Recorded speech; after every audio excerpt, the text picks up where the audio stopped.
Okay, so welcome to this next video in which we are discussing the adaptive immune response. Okay, so we've now discussed how we can activate T cells within the cortex and paracortex of lymph nodes via antigen presentation by professional antigen presenting cells. And we've discussed how antigen fragments presented on major histocompatibility class 2 will activate CD4 positive T cells. And we've also discussed how both intracellular and extracellular pathogens will lead to antigen presenting cells presenting antigen fragments of that pathogen on MHC class 2. And then we've also seen how antigen fragments presented on MHC class 1, which will only generally be formed in response to an intracellular pathogen, will activate CD8 positive T cells within the cortex and paracortex of the lymph node. Okay, so what we're now going to turn our attention to is we're going to concentrate in on these CD4 positive T cells. What's going to happen to them now they've been activated? Okay, so let's start this process then. So, let's say we have a CD4 positive naive T cell here. So this is a CD4 positive, and can I fit its name in there? Naive T cell. Okay, and let's say it's just received signal free from the autocrine signaling loop, where you produce the interleukin 2, you produce the interleukin 2 receptor alpha component, and the interleukin 2 then stimulates the interleukin 2 receptor and delivers signal free to our CD4 positive naive T cell. Okay, what is now going to happen to this CD4 positive naive T cell? Well, it's going to differentiate a bit. So it's going to undergo differentiation, and it's going to turn into what's known as a T helper 0 cell. Okay, so it's going to turn into what's now called a T, and then you put a little subscript H there, and then you put 0 there. Okay, so this stands for a T helper 0 cell.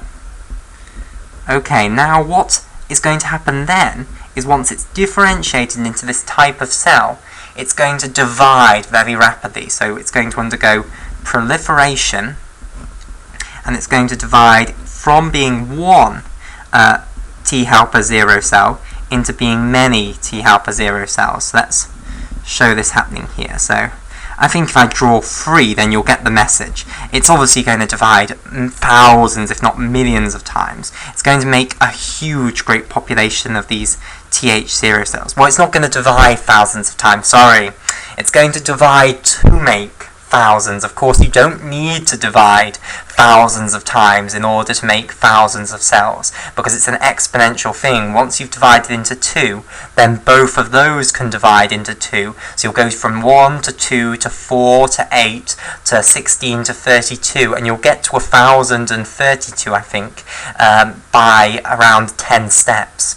Okay, so it doesn't take that long to get to thousands of cells. Okay, so you'll produce many T helper 0 cells. Now, what can happen to these T helper 0 cells now? Well, they can now differentiate further into a whole bunch of different types of T helper cell. Now, if you read the primary research literature, you will hear about loads of new types of T helper cell that are now being discovered, such as the Tregs, the T helper 17 cells. We are not going to discuss that. We are going to discuss the basic adaptive immune response. And frankly, the stuff about T helper 17s and Tregs is very holy at the moment. We don't really know that much about it. However, we're going to stick to the basic 2 differentiations that can happen. These T helper 0 cells can differentiate 2 ways. Okay, in fact they can differentiate 3 ways. We'll put in one more at least. So we're not going to discuss T helper 17s, we're not going to discuss we're not going to discuss regs, but we are going to discuss memory cells. Okay, so some of them will differentiate into memory cells. And now what is a memory cell? Well, basically, these are cells that will remain within the lymph nodes, okay? And they will just ensure that you have a bigger population of T cells with that specific T cell receptor that recognizes that antigen fragment, basically. So initially, when you first get exposed to a pathogen, then, so let's say this pathogen has invaded your body for the first time ever, okay? Then what you have to do is go through the exact process that I've shown you now. Antigen-presenting cells will bring the fragment of the antigen to the T cells within the lymph node, and they will present it on MHC class 2, and let's say it's well, it can be either an intracellular or extracellular pathogen, because as we've discussed, that will occur for both types, okay? And it will then have to painstakingly search for a T cell that has a T cell receptor that will actually bind to this antigen fragment, okay? So it will take a long time to find a T cell that actually has a good match for this antigen fragment, and this is one of the major things that causes the delay in the adaptive immune response. Well, it's one of the things at least.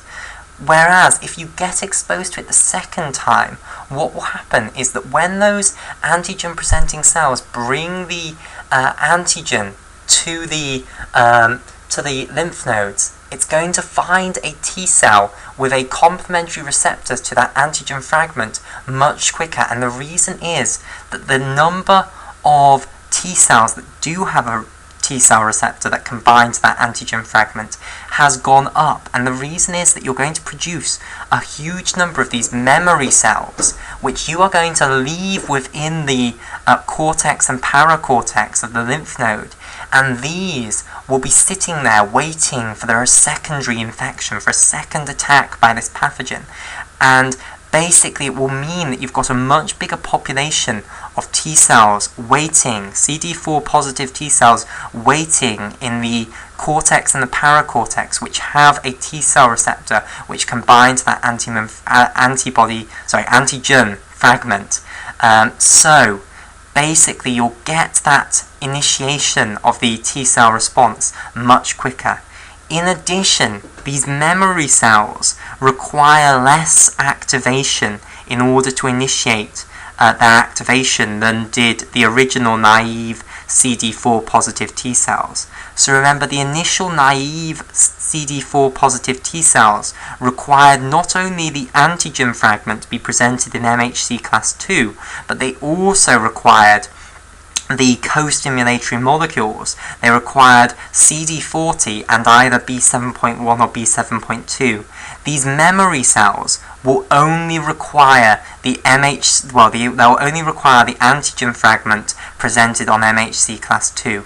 So all that has to happen is the antigen presenting cell has to present the antigen on antigen fragment on MHC class 2, and that will cause them to activate, and then when they activate, it'll go through this exact same process again. They'll become T helper 0 cells, and then they'll divide into loads of T helper 0 cells, and they'll differentiate into these two other types of cell that I'm about to explain to you. So, okay, so back now to the primary infection. So the T helper 0 cell has divided into many different T helper 0 cells, and now this huge great population of T helper 0 cells, all with this identical T cell receptor on their surface, which binds to our antigen fragment which we want to initiate an immune response against, they can differentiate into two other types of helper T cell. Okay, they can differentiate into T helper 2 cells and also T helper 1 cells. Now, what causes them to differentiate into these two different types of cell? Well, basically it's molecules, so they get molecular instructions. So if there is a lot of interleukin 4 around, this seems to cause T helper 0 cells to differentiate into T helper 2 cells, and if there is a lot of interleukin 2 around, this seems to cause the T helper 0 cells to differentiate into T helper 1 cells. However, it is not really understood how this differentiation happens. So instead of worrying about which molecules actually cause it, I will tell you the basic principles. So the basic principle is this, that if your pathogen was extracellular, your T helper 0 cells are going to mainly differentiate into a T helper 2 cell. Okay, so the T helper 2 cell is for humoral immunity. Okay, whereas if your pathogen was intracellular, then your T helper 0 cells will differentiate into T helper 1 cells mainly. Of course, in each immune response you'll get some T helper 2 and some T helper 1, but it will favour one or the other generally. And if your pathogen was extracellular, then your T helper 0 cells will differentiate into T helper 2 cells, and if it was intracellular, then you need a cell-mediated immune response, and they'll differentiate into T helper 1 cells. Okay, so remember, this CD4 positive naive T cell could be activated both by intracellular pathogens and extracellular pathogens, because the intracellular and extracellular pathogens could both be phagocytosed by macrophages, or dendritic cells, because even the intracellular pathogens need to come extracellular to spread between the cells. So both of them were being phagocytosed, and therefore their antigens were being presented on MHC class 2 to CD4 positive T cells. Okay, so if, however, you've got an intracellular, you're going to go down the cell-mediated T helper 1 pathway, and if you've got an extracellular pathogen, you're going to go down the T helper 2 humoral pathway. Okay, so we are now going to concentrate on this T helper 2 cell and what it's going to do and how it's going to activate B cells, basically. Okay, and this is going to form the main response to extracellular pathogens, i.e. the humoral response. Okay, so basically what we now need to discuss is how B cells become activated, because T helper 2 cells are going to interact with B cells. So let's now discuss B cells. Okay, so here we go. Here is our B cell. Now remember I said that the B cells live in these follicles which are in the cortex of the lymph nodes. There are absolutely loads of B cells within the follicles of the lymph node, okay? And B cells have a receptor on their surface known as the B Cell Receptor, which is basically a modified antibody molecule, okay? So let me draw an antibody molecule on the surface of the B cell here. So this represents the B cell receptor. So you can think of it as an antibody that's slightly modified at this base region here so that you can mount it onto the cell membrane. So this is a B cell receptor. Okay, right. So just like the T cells all had different T cell receptors, the B cells all have different B cell receptors. So if you go through the follicle of through the B cell follicles of a lymph node and look at all the different B cells, you will find that they all have slightly different receptors, basically. The receptors all have slightly different antigen binding regions here. Okay, right. So basically what's going to happen is we now have to consider what those neutrophils were doing back in the acute inflammatory response. So basically, if you remember, the neutrophils were phagocytosing the pathogen, okay, which we're assuming now is an extracellular pathogen because we're looking at the humoral response. So they were phagocytosing this extracellular pathogen, they were breaking it down, but they were not professional antigen-presenting cells.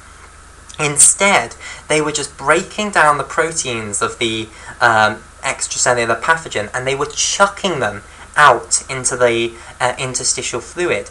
Now, this may seem rather irresponsible, but what's going to actually happen is that these fragments are going to go in the lymph vessels, in the afferent lymph vessels, and they're then going to end up percolating through the cortex and the paracortex of the lymph node. And here, those antigens can now bind to B cell receptors.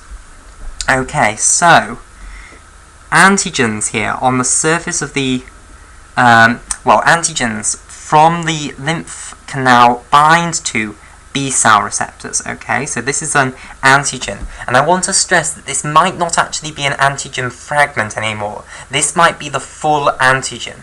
Okay, now we're going to imagine that this just happens to be the same antigen that the initial antigen presenting cell got hold of and processed and then presented a fragment of on major histocompatibility complex class 2.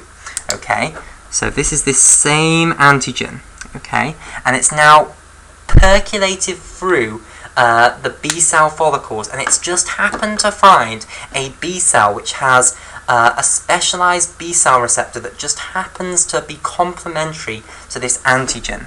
Okay, so the B cell receptor has bound to its antigen here. Okay, what will then happen is that this B cell will internalize this B cell receptor, and it will break down the antigen into loads of little fragments, and it will load the fragment of this antigen on, you've guessed it, MHC class 2. Okay, so here is our MHC class 2, and it's going to internalize this entire B cell receptor along with the antigen that's bound to the B cell receptor. So here is this internalized vesicle, and here I'll try and show the B cell receptor, and then it will have the antigen bound to it, just that blue dot. And then once it's internalized the B cell receptor with the antigen bound to it, it's going to break down that antigen, and then it's going to present the fragments of that antigen on major histocompatibility complex class 2. Okay, so here is the antigen fragment, and here is the major histocompatibility complex class 2. Right, so let me colour these things in. What is now going to happen is that the B cell with its antigen fragment on the major histocompatibility complex class 2 is going to interact with the T helper 2 cell. Okay, let me just highlight this fragment in blue. Okay, so in blue here, this is this fragment of the antigen.